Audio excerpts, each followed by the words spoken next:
Hello, everyone. Today's Tuesday, April the 14th. I'm Bruce Turner in Lynchburg, Virginia. I'm Jeff Zayas in Napa, California. And I'm Robert Taylor in New Orleans, Louisiana. Hello, everyone. I'm Duke Carrico. Hey, on tonight's Android Journal, Lollypop continues to see rough times on its Nexus Hardware. Hey, very soon you'll be able to unlock your Nexus device simply with your voice. And tonight, I'm going to ask the panel to offer their opinions on the Apple Watch.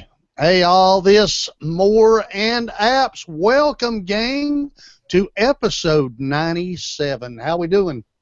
Wow, 97. Three Great. away. All right. Hey, I'll tell you what, man. Let's get right into the nitty-gritty, guys, and talk about this week's articles, because I've got a new toy sitting here beside me, and I'm just dying to show it off. So let's get the articles out of the way, and then maybe I'll play. All right? No snide remarks. No, we don't want to break up this tech fantasy you have going here. So We've been waiting with bated breath to see this. So, I was about ready to. What's really cool, guys? So yeah, I see, Bruce. I see that. What's okay, really hold it. cool Let me do this. Hey, I just took let the me say one thing. update on my new toy. So, yeah, Dude, just, what new toy do you have? as we were going live, it rebooted and all the apps optimized, and I'm running 501 on my NVIDIA Shield tablet that just arrived about an hour ago. So, hey, man, let's get on with the show, and I'll talk about it. Hey, guys, speaking of Lollypop, man, I'll tell you what's the truth. This deployment has been really rough for Google. And now we've got several users that are starting to report that their Nexus 7s and their Nexus 5s, for no reason whatsoever, lock up, and when they go to reboot them, they don't boot. Robert, jump in here, man. What's going on with this? I'm not sure what's going on. It's across the board. Rooted devices, unrooted devices, devices with specific apps, devices that have hardly any apps.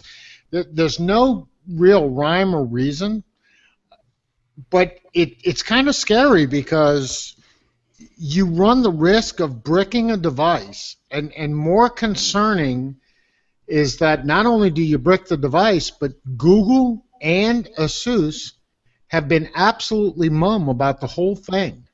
So if you've got a device and it's telling you there's a notification that you've got a system update, do you take the chance on ruining a working tablet, knowing that you're not going to get any kind of support anywhere down the line?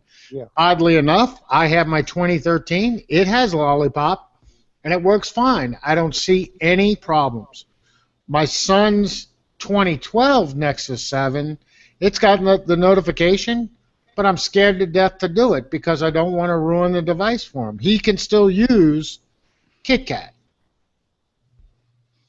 Yeah, my Nexus 7, when it crashed and burned and died, see, I could get it to boot. I could get it to boot into, it wasn't the home screen, but it was a screen, okay?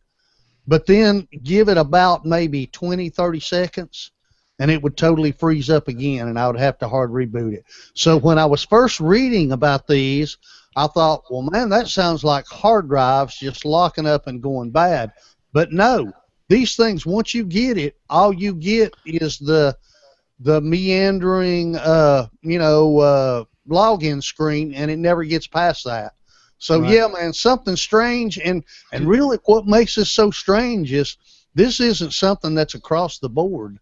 You know, this is affecting very few users, but if you're one of those few, man, what a sickening feeling, you know? Does the Nexus 7 have an SD card? It does not.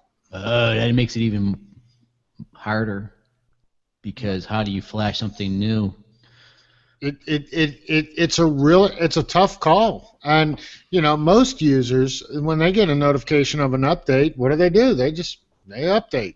They just do it, and then 15 minutes later, you've got basically a doorstop, and no significant response from the manufacturer or from Google as to how to correct this or how to get out of this boot loop that they're stuck in.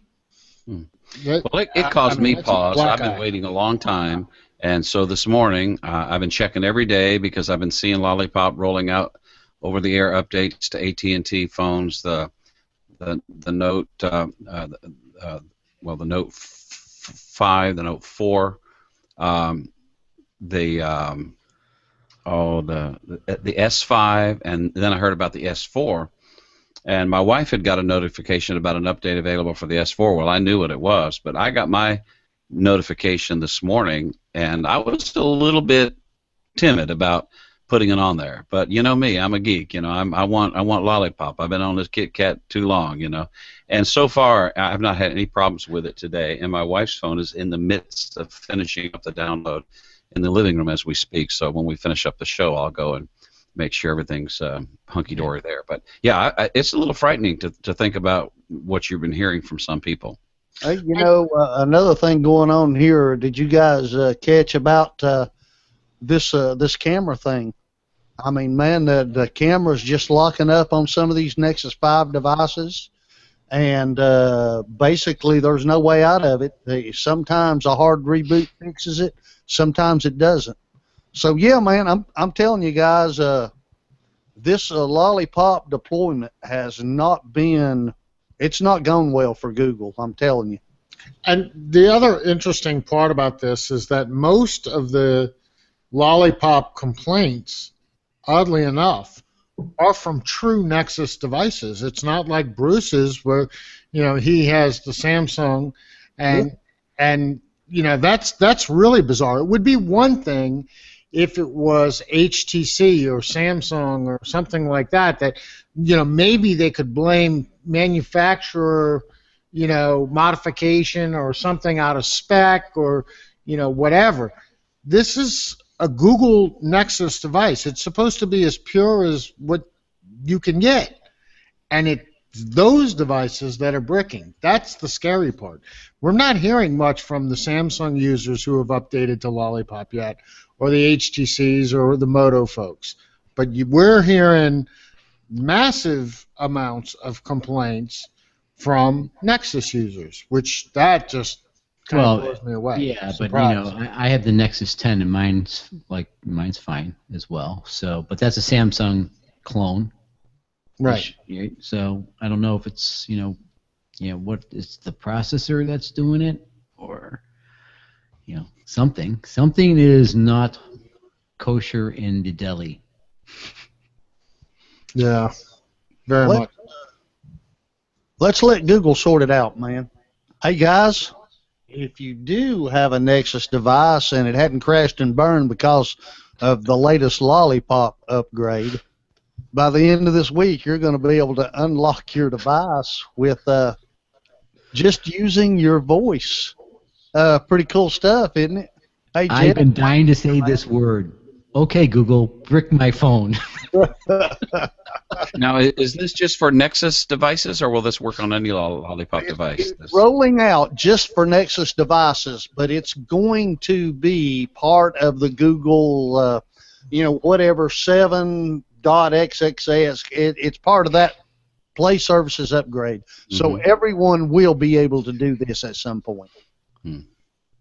Well, and that's assuming that it works, because I got to tell you, my OK Google Now, go ahead, work now, you stupid. It just worked, exactly. Yeah, you guys are killing me here every time. It's already launched twice. Yeah. And now your device is bricked. Anyway, I think this is pretty cool, and Google Now has always been, it's been pretty cool, and they've continued to improve upon it, okay?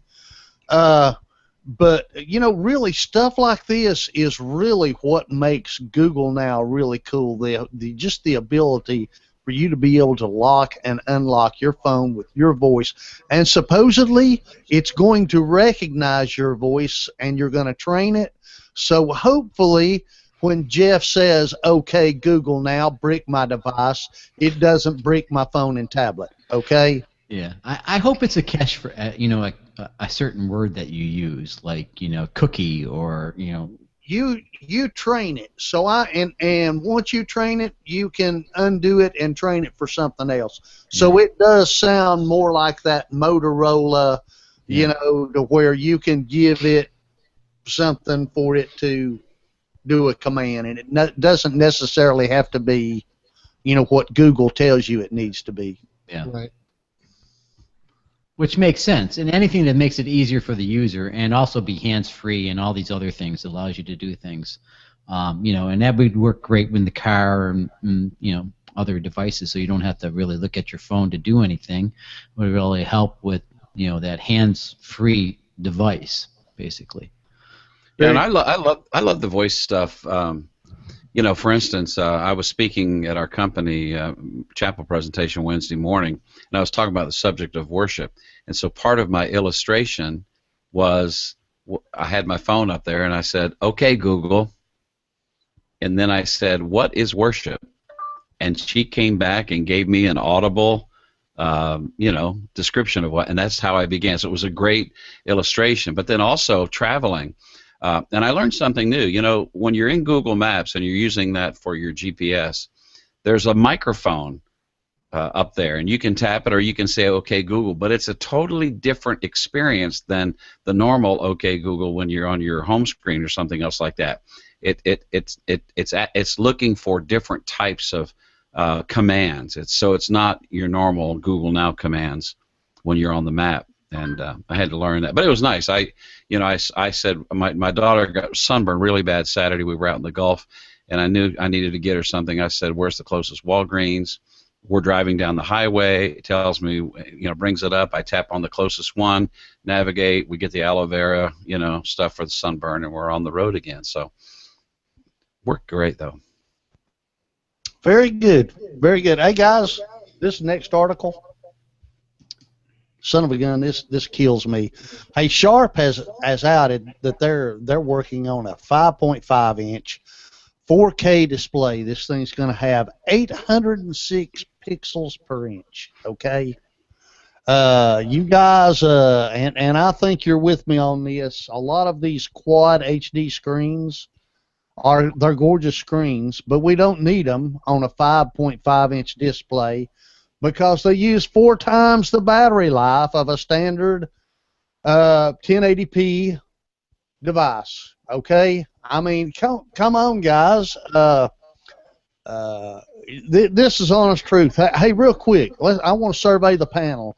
If you had to choose between, you know, I mean, what's one of the most important things to you on a smartphone? Bruce, what's one of the most important things? If you had to have one thing to tell, you know, Samsung, HTC, LG, whoever, what's the most important thing to you as a consumer? Emails, good notifications, and call quality. Okay, Jeff? Battery life and camera. Yeah. Mm-hmm. Robert? You're muted, my friend. Battery. I was trying to hit the button. It's battery, battery, battery. You know, all the rest are important, yes. Call quality, camera, I get it. You know, internet, radio, connectivity, I got it. Yes, it's true. But without the battery, all of those things don't work anyway. We all want we want to unplug our phones early in the morning, and come midnight, we don't need to worry about that we ran out of battery 3 hours ago. Okay? And yeah, but you know, one thing in the defense of that, I don't think the newer phones they last a longer time. You know, they do last all day. Even probably this phone with this higher battery constraints, it's going to run all day without a recharge, and probably run 2 days without a recharge. You know, It all because depends on usage, Jeff. Come on now. yeah, but But I think what Duke is coming back to is that a pixel is a pixel. If you cram 4 times as many pixels into a screen, you can expect to consume 4 times as much battery. A charge is a charge on a pixel. And the point here is that if there is no benefit to seeing 4K colors on that little bitty screen, if your eye truly cannot discern a big difference, why are you consuming the battery life? Even if it does last all day, okay, you're wasting money buying that screen and producing that screen, and you're wasting the battery. Yeah, I'm in agreement that battery is important. I mean, because, and as long as, like today, I did an hour and 45-minute hike using my tracks, and that GPS kind of thing really drained my battery like 10%. More than it would normally. So, yeah, no, battery life is important, but they've gotten better and smaller. I don't think we're going to see this thing until 2016 sometime, and this particular article here from Slash Gear is betting that we're going to see it in the next 2016 Apple devices.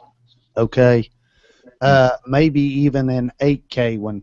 Listen, hey, don't get me wrong. High resolution is a good thing. I don't want to make it sound like I think it isn't, but in a phone, I question how valuable it can be. Well, quite honestly, I don't watch movies on my phone. Well, if you had a 6-inch screen, this is talking about a 5.5-inch screen, and you are a one-device person like Bruce tends to be, if your phone was your tablet phone combination, you might appreciate a higher resolution screen. But I would challenge anybody to look at a high 4K resolution versus a good quality 1080, and I'm going to tell you, you're not going to see that much of a difference. So why spend the money for it and the battery life for it and all of the other things that come with it? Obviously, it's going to be expensive when you're not going to get that much benefit out of it.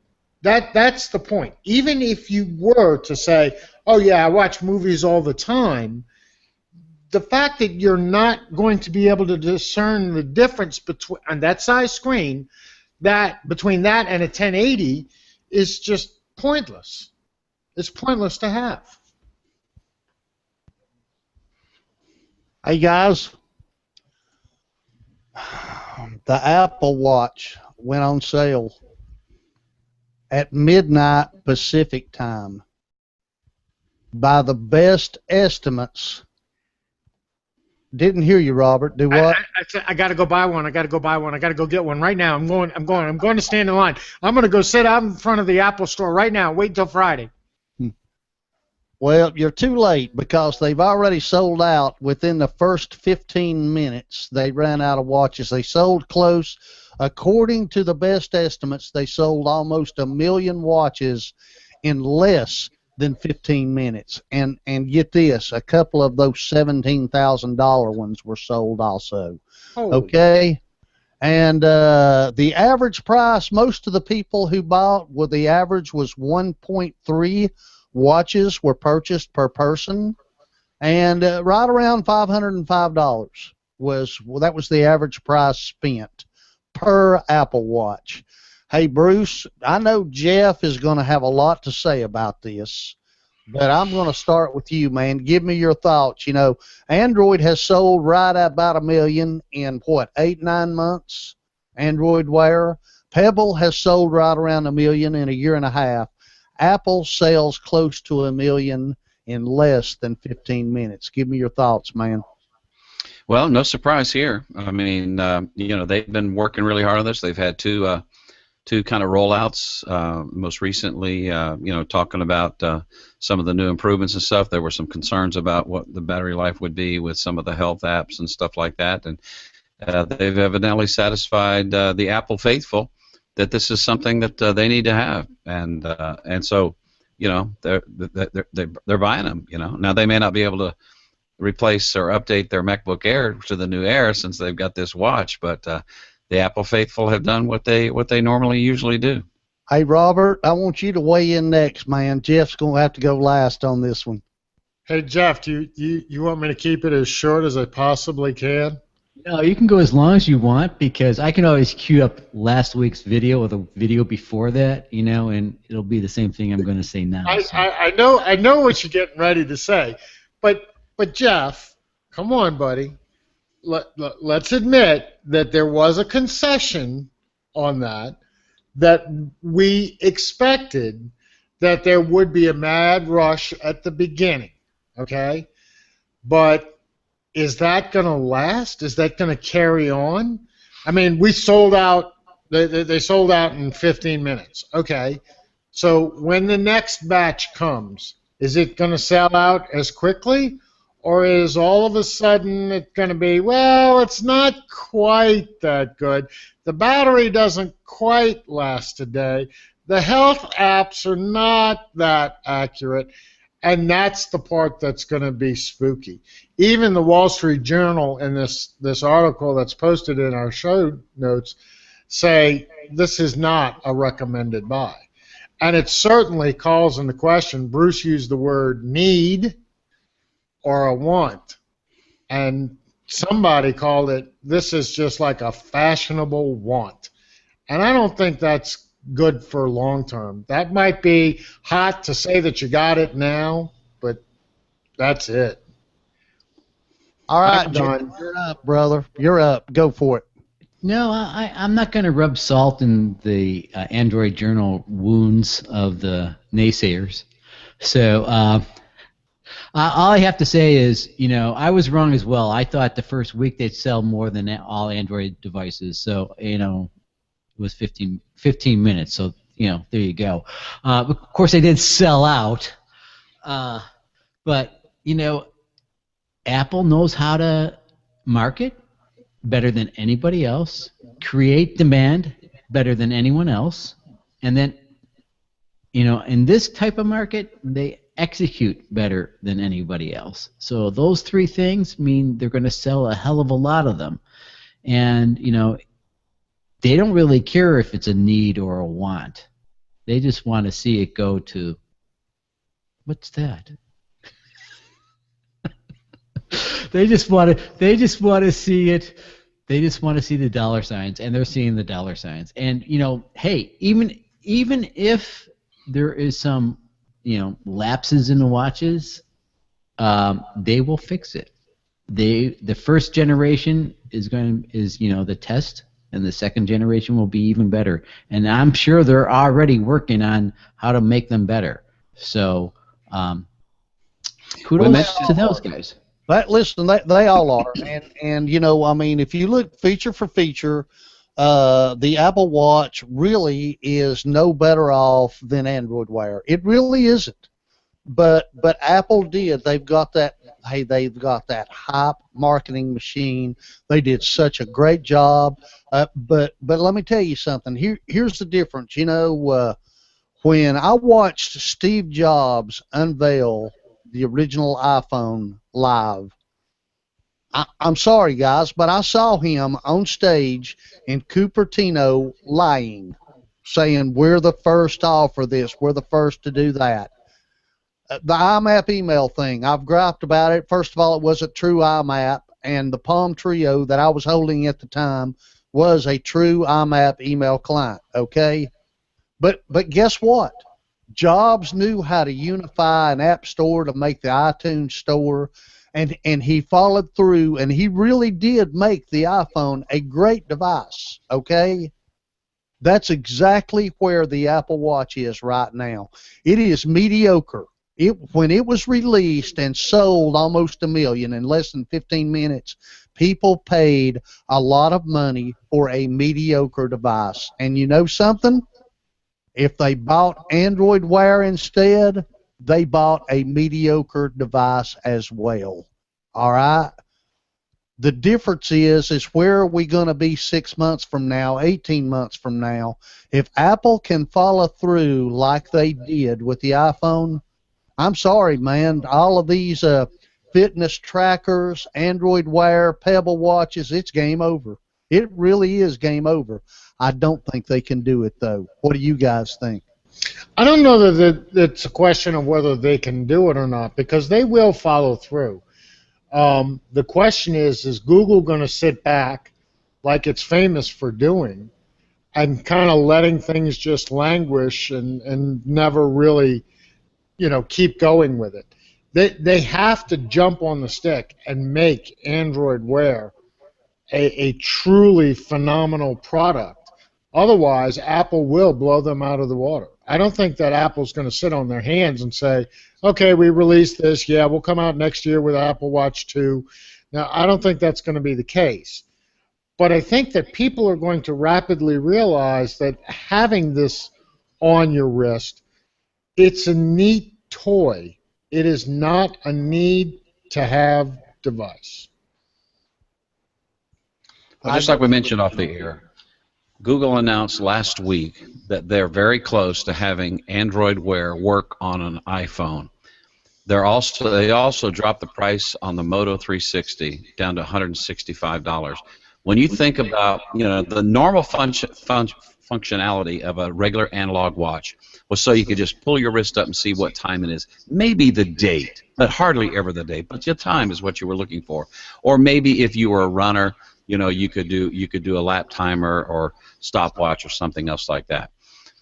When you think about the basic stuff that even Android Wear can do right now, at less than a third of the price, and it'll work with an iPhone, I don't think Google's going to take this sitting down. And I think the Moto 360, I know that's not the choice that you made, but it is the best-selling Android Wear watch of them all. And for them to drop the price and for Google about to release Android Wear to work on an iPhone is not a coincidence, I don't think. Yeah, but you got to go back to the idea of apps for the apps, and again, you're going to probably see a lot more Apple apps out there for the watch if it's going to be app driven than you will for the Android. Why? Well, wait a minute. Why? Because why?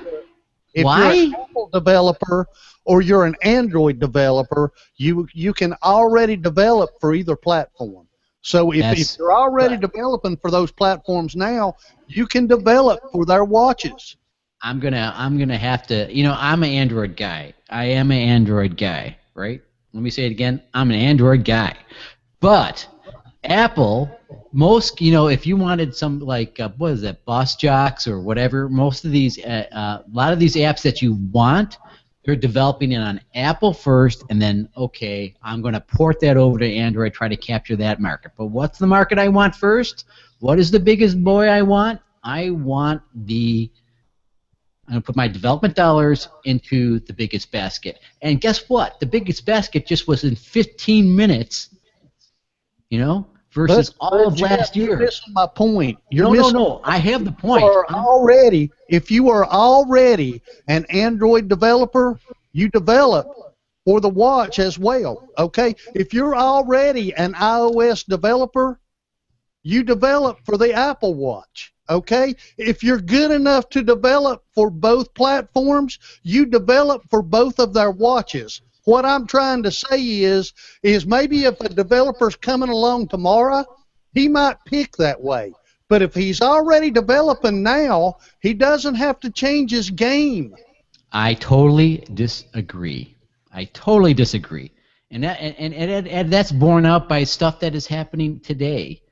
There is more. I mean, it's development dollars go in whatever marketplace. If you don't have a budget of say $2.5 million for development, you're going to take those development dollars and you're going to put it into the hottest market, not a market that's not doing that well. And I can tell you, Duke, from a company standpoint, they're going to do that. Go ahead, Bruce. This is bling. It's the next version of the Michael Jordan Nike shoe. and the people are going to walk around wear it. You're going to go up to the coffee house. You know how when a girl gets engaged, she walks up to you and says hi. You know, she wants you to see her ring. Now people are going to walk up saying, "I got the Apple Watch." Yeah. Mm. I kind of look at this as the car market, right? You know, you have the the Fiat 500L versus the Mini Cooper. You know, the Mini Cooper was the market at first. It had kind of owned that market, that kind of little car market, and then Fiat came in and said, you know what, we can make something that looks a little bit different, a little about the same thing, but we're going to outproduce you and we're going to sell more. And guess what? They did. Even though it's not the better of the two cars. Are you right? familiar right now with what's going on with Meerkat and Periscope? A little bit, yep. Okay. All right, that's about the best example I can give you. You got your Meerkat Apple Watch. If it doesn't come through, then that Android Wear Periscope's just waiting right around the corner. Much more versatile. Runs on all kinds of different hardware, all kinds of different price points, and it'll own the world like Android owns the world now at like 85-86% of all the devices in the world run an Android operating system. I'm going back to I'm just, what that phrase is? This is I'm just sticking to it with my little sticky paper. I love you, man. I really do, and I love discussions like this. And I've got 2 words to say before I move on. Okay, Google Glass, and remember what you said, and remember what I said. All right, brother. All right. Oh, I'm with you. Hey, Jeff, here's something. Okay, Google, brick his device. Here's an article that you and I can both really get excited about, okay? A rumor is from the Korean press that the next Nexus device is going to be made by none other than our LG. And makes a lot of sense. Basically, what this article's saying is the next Nexus is going to be built around the LG G4. It's going to have this super duper camera on it. It's going to have a very decent battery built within it. And I'll just be honest with you, just thinking about what this LG G4 can be, and then I look at the Nexus 6 and all the problems that they've had with it, this kind of gets me fired up. I just got to say, what do you think, Jeff?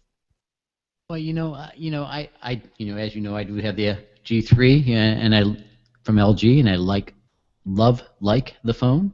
But the LG has the watch. They have some other things that has been prominent on Google, and it's just time for them to kind of get their turn, and they had a great year last year, and this just helps them a little bit more. It gets a little more exposure for them. I thought we were going to agree on this. I disagree. See, they've had their turn. LG built the Nexus 4. LG built the Nexus 5. Yep. And Motorola got the 6. And now it's back to LG. So, man, there's a lot of Google love for LG devices, wouldn't you think? Yeah, I would think so, yeah. Because they're probably, easy to work with. They're not trying to steal their thunder. They're cooperative. They're not coming up with their own operating system. They're they are building their technology with that, and it's just a different and they seem to make good stuff. Yeah. I haven't had any problems with my phone. Bruce, as a Samsung lover, you got any thoughts on this? They certainly can't do. They can certainly do a better job than Asus did with the current installation, or version of it, and Jeff's been really pleased with his G3, so I think it's great. All right, hey guys, let's move on here, man. Does someone have a tablet that they can show? Let me see if I can help you out with that. Hey guys, I promise you, this thing I believe is through taking updates. When I mentioned the updates a while ago, I've taken 3 more. This thing's rebooted 3 times since I said that. Okay. Hey, listen, This thing, it seems to be swift and fast. What we're looking at here, gang, is the NVIDIA Shield tablet. Out of the box, I started taking updates, and I'm running Android 5.0.1. And listen, I don't have anything installed on this, but a little bit about the tablet. You can't see in the dark. But guess what? I just pulled a stylus out of this thing. So I'm just going to say okay and okay. And let's take a look at the dabbler here. This is a little drawing program for NVIDIA. It's got capacitive touch. And I think it's going to load some stuff here. At least it should. Okay. And you will notice that if I press harder, it will make it thicker. And there we go. Let's get some of these options out here. There we go. And let's see here what I can do, because I really hadn't had a chance to play with this. I think that's using your touchpad. There you go. And I don't even know how to change color yet. Seems like I saw it over here somewhere. There's a thinner look. This you probably can't tell it, but this thing has a tapered edge on it, and you can use the edge to make it wider, as well as touching down on it, versus using more of a point to make it thinner. And yeah, I think that's a pretty cool little feature there. I think what's the one above the what's the diamond one, right? No, next one over. one right below it. There's the color. Yep. This thing's got a watercolor feature to where it will actually bleed the colors.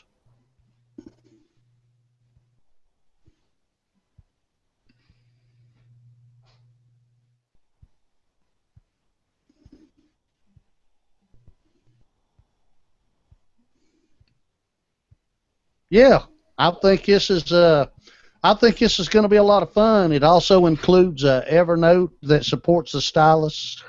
It's got several features on it. Does it have a paint by numbers app? Well, sure it does.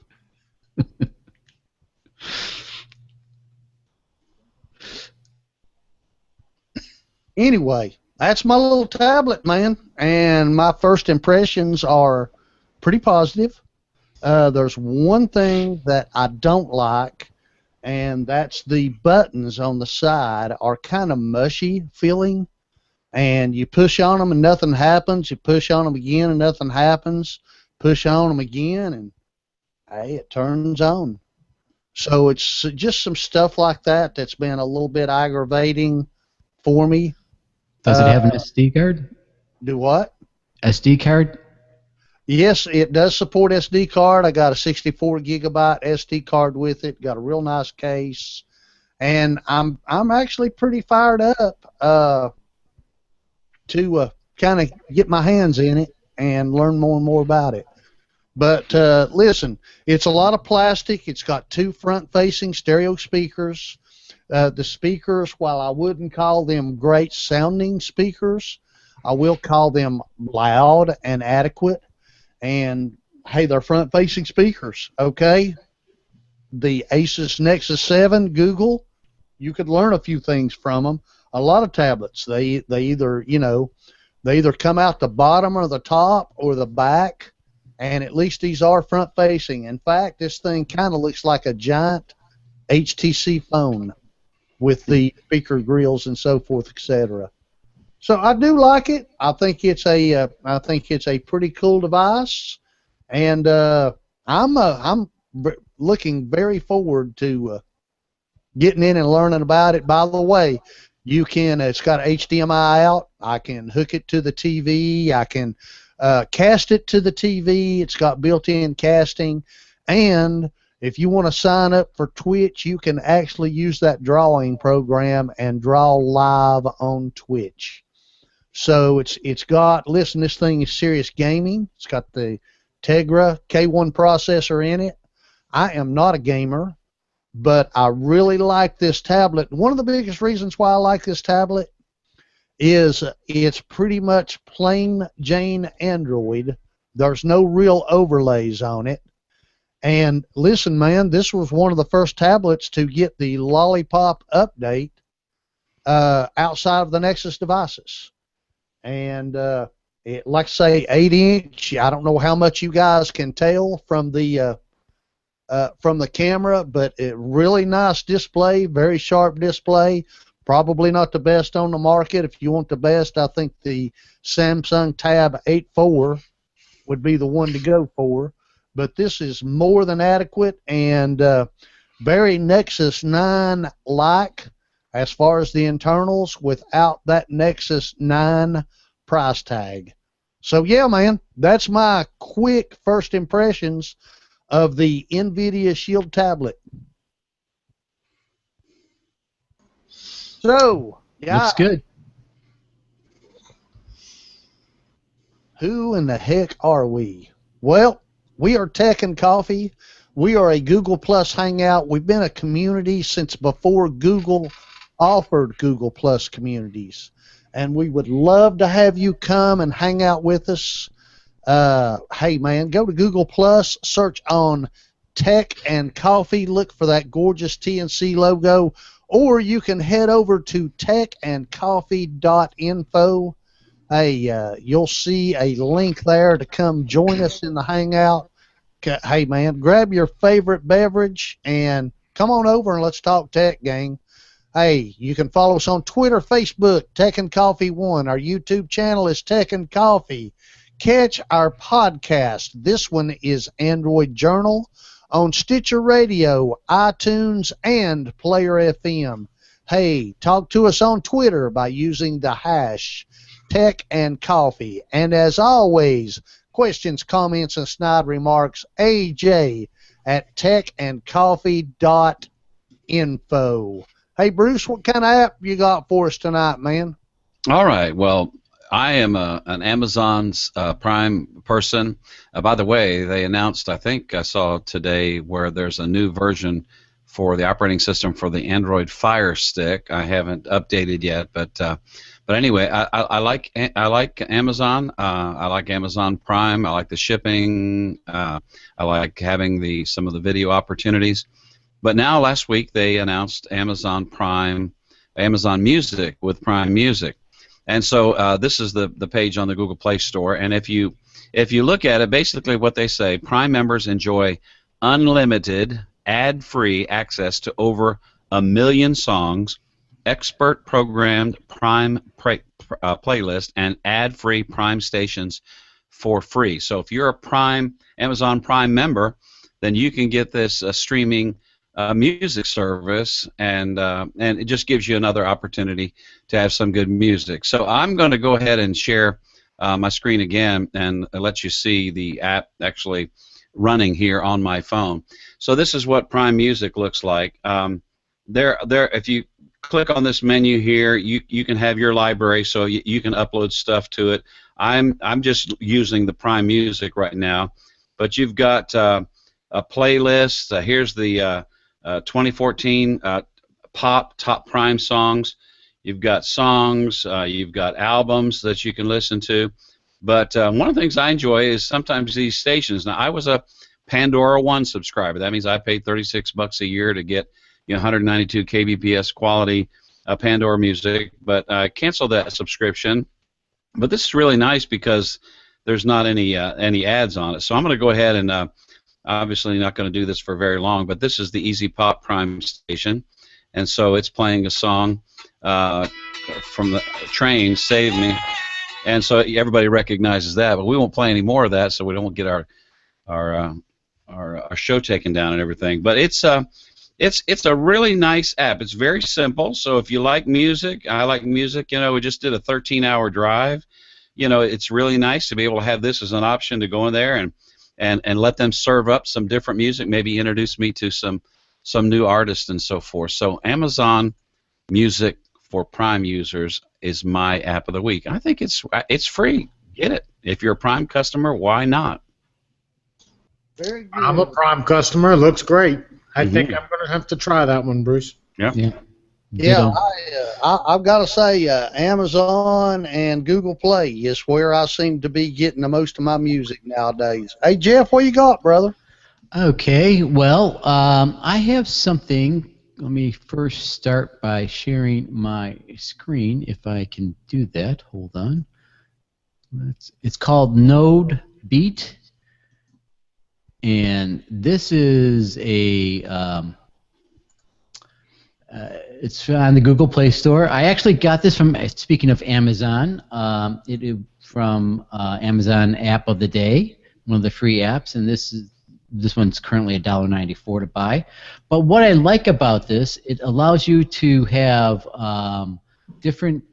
It's a music generator, so you could stop it. You can start and stop it like a drum beat or melodic kind of sounds, and then you can build and record different things, and then send it to somebody because it saves it in a WAV file, or you can create your own kind of deal, and you can save that layout to somebody else and send it to them. So let me stop sharing my screen and show you what it kind of looks like.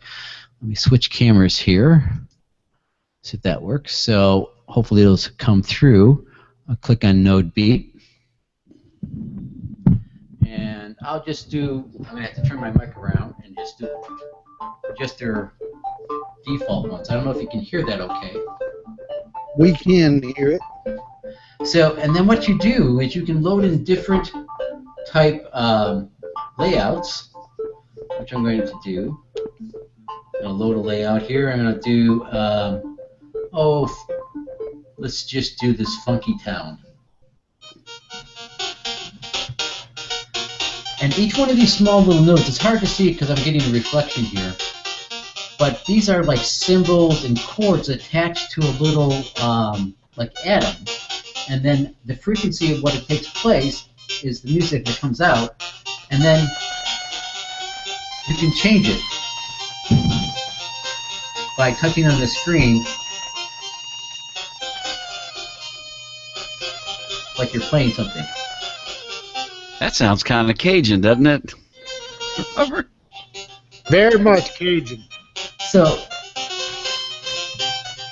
but you can say, okay, so then you can just, create your own, which I created one, which is kind of, I call it Jeffy.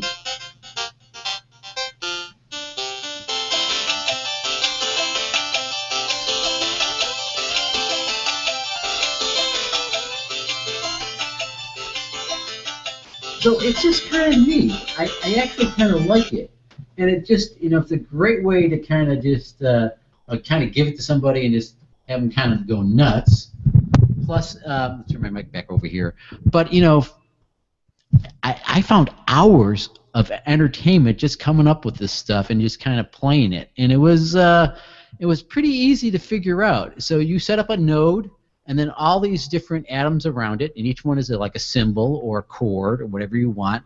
And then there's a line that goes in between them, and you can adjust how quick that connection is to that node. So that will play that at a certain interval. And you could have several around it and have different nodes all over the screen. So you can come up with percussion or chord sequencing or whatever, and it sounds pretty cool, actually, and it was free. I like it. Yeah.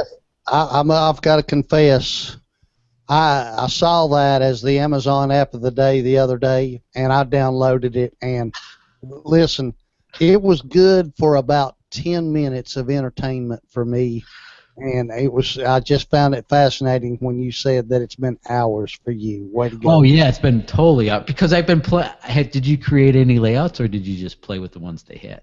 Just the ones that they have. But listen, I had a lot of fun moving them around and so forth, etc.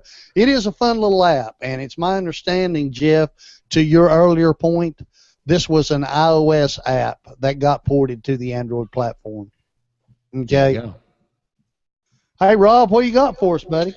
Oh, man. Well, keeping with the Amazon sort of theme of things, I'm going to review Amazon Instant Video. So let me share my screen because I'm going to jump right over into the Play Store, And lo and behold, I put in Amazon Instant Video, and what do I get? Nada. Nothing. It ain't there. You can't get Amazon Instant Video in the Google Play Store. You have to go to the Amazon app store and go through the whole download there, load it there, all of that business and all that hoopla and hoo-ha. And I did that, and I got it done, and got it loaded up on my machine. And of course, I am a Prime member, so I have Prime. I get the movies, and now I'm going to get the music. But one of the things that just irritates me about an app is when it does exactly this. I want you to watch what happens when I tap this Amazon Instant Video. All it does is open the frickin' web page. I could have done that myself. I don't need to have an app to go open a web page. I think that Amazon could have done a lot better with this. Now, once you get the web page open and you go through, you can look at your Amazon Prime Video stuff. There are a couple of things that I really don't like. That it's just my personal nuance. It is difficult to determine what is actually included with Prime for free and what you have to pay for. I stumbled across that very same problem with the Amazon Fire Stick when I bought Season 2 of Gilligan's Island by mistake. Oh. Now, I got to tell you, make it a little bit more obvious of what is included and what is not. But the end result is, here it is, Star Trek. We'll just pop into that real quick. It'll open Season 1, and it'll take me where I can go through and pick which particular episode that I want. I see that it's included with Prime there, and I'll be able to watch, what I was looking for.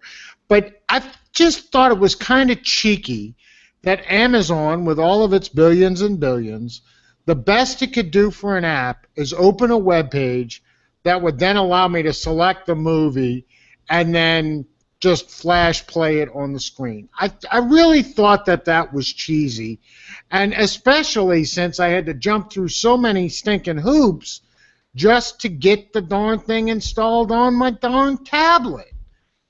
You could have done better here, Amazon. You really could have. So, if you're an Amazon Prime member and you want to watch Amazon videos on your tablet or Android device, you can, but be a little disappointed, or expect to be a little disappointed in the interface, because basically it's a web page and you go from there. Other than that, it plays the movie. That's my app this week, Amazon Instant Video. Very good, Robert, and I do agree with you. 100% there. I hate so-called apps that all they are mobile web pages. Yep. Yeah, but at least Amazon is providing a way to finally watch Prime videos on something other than Kindle devices. Yep. And so, Robert, you did purchase the second season of Gilligan. Is that what Gilligan? So I have a question for you. Ginger or Marianne?